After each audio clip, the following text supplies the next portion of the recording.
할렐루야, 항상 변함없이 저희를 사랑하시는 하나님을 찬양합니다. 5월 24일 화요일 저에게 주시는 하나님의 말씀은 사무엘상 11장 1절에서 15절까지 말씀입니다. 사무엘상 11장 1절에서 15절까지 말씀 우리 함께 읽도록 하겠습니다. 암몬 사람 나하스가 올라가 와서 길르앗 야베스에 맞서 진침해 야베스 모든 사람들이 나하스에게 이르되 우리와 언약하자. 그리하면 우리가 너를 섬기리라 하니 암몬 사람 나하스가 그들에게 이르되 내가 너희 오른 눈을 다 빼야 너희와 언약하리라. 내가 온 이스라엘을 이같이 모욕하리라.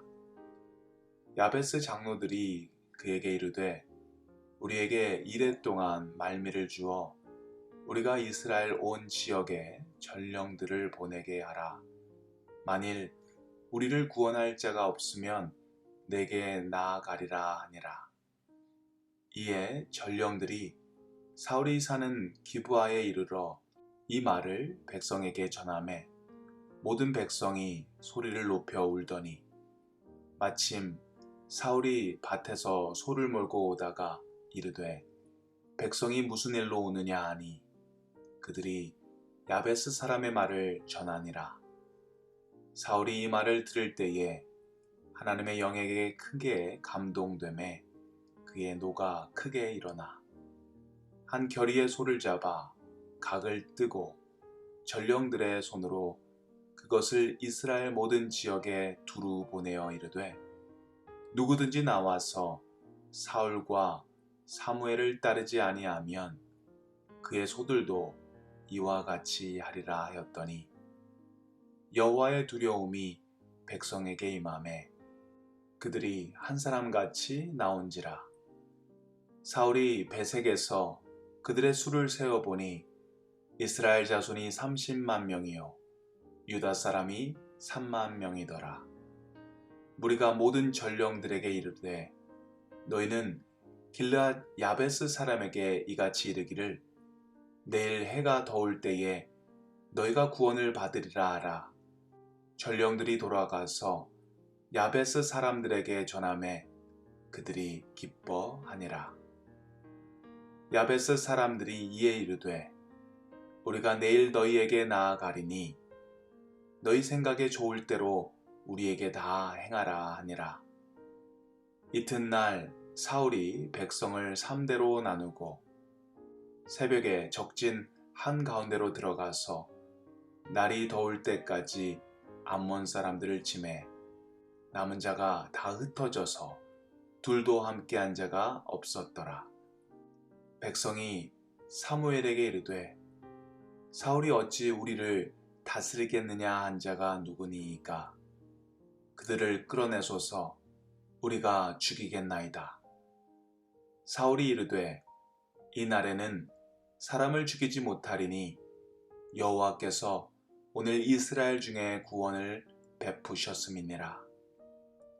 사무엘이 백성에게 이르되 오라 우리가 길갈로 가서 나라를 새롭게 하자. 모든 백성이 길갈로 가서 거기서 여호와 앞에서 사울을 왕으로 삼고 길갈에서 여호와 앞에 화목제를 드리고 사울과 이스라엘 모든 사람이 거기서 크게 기뻐하니라. 아멘. 어제 본문에서 하나님께서는 사무엘을 통해서 베냐민 지파 마드리 가문 기스의 아들 중 사울을 왕으로 지목하셨습니다. 그런데 사울은 그때 진보다리 사이에 숨어 있었습니다. 그만큼 사울의 모습은 소심하고 부끄러움이 많은 모습으로 보여진 것입니다. 이스라엘 왕으로서는 많이 부족한 모습이었습니다. 그런데 오늘 본문 말씀에는 소심하고 부끄러움이 많은 사울의 모습이 보이지 않고 아주 용감하고 카리스마 넘치는 사울의 모습이 보여집니다. 한 나라의 왕으로서 손색이 없어 보이는 아주 훌륭한 모습으로 바뀌게 되는 것을 보게 됩니다. 어떤 일이 그에게 일어났는지 우리 함께 살펴보면서 은혜 받기를 원합니다. 먼저 오늘 본문에 등장하는 사울은 밭에서 소를 몰고 오는 중이었습니다. 밭에서 소를 몰면서 농사일을 했던 것이겠죠. 그가 왕으로 지목을 받았음에도, 그가 왕으로 부르심을 받았음에도 아직 그에게는 아무런 변화가 없었습니다. 여전히 예전과 같이 소를 끌고 밖에 나가 밭일을 했던 것입니다. 1절과 2절 말씀을 보시면 암몬 사람 나하스가 길르앗 야베스에 맞서 진을 칩니다. 이 암몬이 길르앗 야베스를 공격하려고 하는 것입니다. 야베스의 사람들은 암몬과 전쟁을 하기보다 그들에게 조약을 맺자고 제안을 합니다. 그리고 그렇게 하면 암몬을 섬기겠다고 이야기합니다. 우리가 전쟁을 안 하면, 우리를 쳐들어오지 않는다면 우리는 당신들을 섬기겠다고 하는 것입니다. 그 말은 그들에게 세금, 조공을 바치겠다라는 이야기죠. 참 비굴한 모습이죠. 아직 전쟁을 하지도 않았는데도 벌써부터 진 것처럼 기가 죽어 있고 겁을 잔뜩 먹은 모습입니다. 그런데 우리가 당신들을 섬기겠다라는 이야기를 하면서 아주 저자세로 나오는 야베스 사람들에게 이 암몬 사람 나하스가 하는 이야기는 굉장히 치욕적인 것입니다. 그는 이렇게 이야기합니다. 내가 너희 오른 눈을 다 빼야 너희와 언약하리라. 야베스에게 아주 극한 모욕을 준 것이죠. 이런 암몬의 위협과 모욕을 받고도 그들은 아무런 대항을 할 수 없었습니다. 그들이 할 수 있었던 것은 이래 동안 말미를 주면 이스라엘 온 지역에 전령을 보내겠다고 합니다. 만약에 암몬의 손에서 그들을 구원할 사람이 없다면 그때 가서는 암몬에게 완전히 항복하겠습니다 라고 이야기합니다. 이 부탁을, 이 제안을 암몬이 받아들입니다. 이래 동안 전령들이 온 이스라엘에 이 소식을 전하도록 한 것입니다. 이것은 이스라엘 전체를 향한 모욕입니다. 이 말은 아무리 너네들이 힘을 합쳐도 우리한테는 안 된다라는 그런 이야기지요. 이 소식이 사울이 사는 기브아에까지 옵니다. 그런데 이 비참한 소식을 듣고도 기브아 백성들 역시 아무것도 할 수 없었습니다. 그저 그들이 할 수 있었던 것은 소리 높여 우는 것 뿐이었습니다. 아마 이것은 이스라엘 다른 지파 사람들도 역시 마찬가지였을 것입니다. 암몬에 의해 온 이스라엘이 두려움에 쌓이고 울음바다가 된 이 비참한 상황 속에 하나님께서는 한 사람을 보내서 이 사람을 통해서 이스라엘을 구원시킵니다. 6절 말씀 함께 보겠습니다. 사울이 이 말을 들을 때에 하나님의 영에게 크게 감동되매 그의 노가 크게 일어나. 이 6절 말씀이 아주 소심하고 부끄러운 왕이 되기는 너무나도 부족한 사울에서 용감하고 카리스마 있는 왕으로서 손색이 없는 사울로 변하게 되는 전환점이라 할 수 있습니다. 처음에 말씀드렸다시피 사울은 사무엘에 의해 왕으로 뽑힐 때에도 진보다리들 사이에 숨을 정도로 부끄러움이 많고 소심한 사람이었습니다. 왕으로 부르심을 받았음에도 불구하고 왕으로서의 준비를 하기보다는 예전처럼 평소와 같이 그냥 밭에서 일을 하고 있던 사람이었습니다. 그런데 갑자기 길르앗이 암몬의 수치를 당하는 이 소식을 듣자마자 하나님의 영이 사울에게 임한 것입니다. 하나님의 영이 사울에게 임하자 사울은 분노합니다.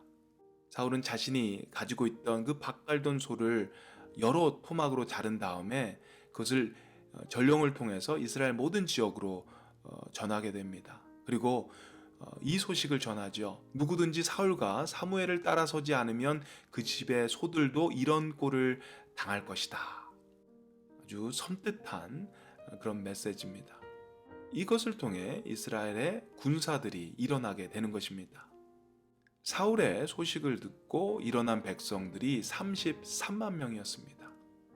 엄청나게 많은 사람들이 모이게 된 것입니다. 그리고 이들을 3대로 나누고 새벽에 암몬 사람들을 공격합니다. 그리고 대승을 거두게 되죠. 이 승리를 통해서 사울은 모든 사람들에게 이스라엘 왕으로서 그가 자격이 있다라는 확실한 공증을 받게 됩니다. 사울은 자기 자신이 왕이 될 사람이 아니라고 생각했던 사람이었습니다. 그런데 성령이 임하자 그가 변하게 된 것입니다. 성령이 임하자 그에게 용기가 생기고 담대함이 생깁니다.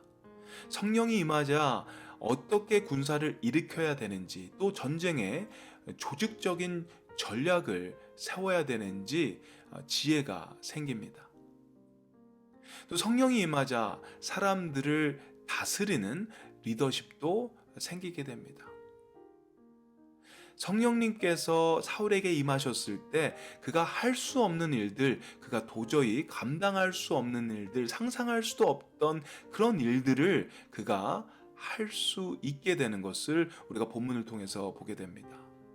사랑하는 성도 여러분, 어제 보았던 진보다리에 숨어 있는 그 사울의 모습, 오늘 본문에 나오는 그 왕으로 부름을 받았음에도 여전히 그 부르심이 나와는 어울리지 않다고 생각해서 예전과 같이 밭에서 일을 하고 있는 그 사울의 모습. 남들에 비해 나는 부족하고 남들에 비해 나는 능력이 없으니까 나 같은 사람은 절대 왕으로서 자격이 없어. 이렇게 생각하고 하나님의 부르심을 계속해서 거절하는 그런 사울의 모습. 그런 모습이 혹시 우리 속에 있지는 않으신지요? 우리가 우리 주변을 돌아보게 되면 우리보다 똑똑하고 우리보다 능력 있는 그런 사람들을 보게 될 때가 많이 있습니다. 그럴 때 우리 자신이 참 초라해 보이고 보잘것없이 느껴질 때가 있습니다. 남들에 비해 똑똑하지도 못한 것 같고 남들에 비해 돈도 그렇게 많이 있는 것 같지도 않고 남들에 비해 그렇게 내가 열심히 있는 것 같지도 않고 이런 생각을 계속 하게 되면 이 생각이 어디까지 연결이 되냐 하면 하나님이 나 같은 거 뭐 그렇게 중요하게 생각하지 않을 거야.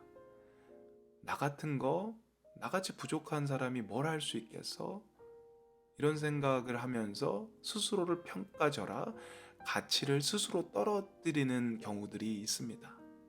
그리고 이것이 마치 겸손이라고 착각하며 살 때가 많이 있습니다.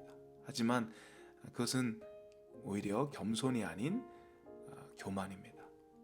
하나님께서 사울을 부르실 때 그에게 성령을 부으시고 그를 변화시키셨습니다. 그리고 그를 통해 하나님께서는 역사하셨습니다. 하나님께서는 사울에게 하신 일들을 동일하게 우리에게도 하실 수 있으십니다. 바라기는 여러분이 하시는 그 모든 일 가운데 성령이 부어지기를 기도드립니다. 성령의 기름 부음으로 말미암아 여러분 속에 담대함과 용기와 지혜와 우리가 하나님의 존귀한 아들, 딸임을 온전히 깨닫고 알 수 있는 저와 여러분 되기를 주님의 이름으로 축원드립니다. 우리 함께 기도드리겠습니다. 사랑의 하나님, 오늘도 귀한 말씀을 저희에게 허락하심을 감사드립니다. 너무나도 소심하고 자존감이 없고 용기가 없었던 사울을 주님께서 부르시고 또 그에게 성령을 통해 용기와 지혜, 리더십을 부어주심을 봅니다. 더 이상 보따리에 숨어있는 사울이 아니고 더 이상 주님의 부르심에 내가 자격이 없다고 피해 다니는 사울이 아닌 나라와 형제자매를 위해 하나님의 나라를 위해 담대히 일어나 싸우는 사울을 보게 됩니다. 이 모든 것이 주님의 역사입니다. 오늘을 살아가는 저희에게도 주님 역사하시기를 원합니다. 혹시나 저희 안에 너무 소심하고 부끄러운 그런 성격 때문에 또 저희가 부족하고 능력이 없다라는 그런 생각 때문에 하나님이 주신 사명을 아, 거절하고 피해 다닌 우리였다면, 주님 성령을 부어 주셔서 우리에게 주신 주님의 사명을 담대히 감당할 수 있는 저희 모두가 되게 도와주시옵소서. 오늘도 저에게 성령의 충만함을 허락하셔서 주님이 원하시는 일들을 저희가 온전히 감당할 수 있도록 주님 인도하여 주시옵소서. 오늘도 감사드립니다. 예수님의 이름으로 기도드립니다. 아멘.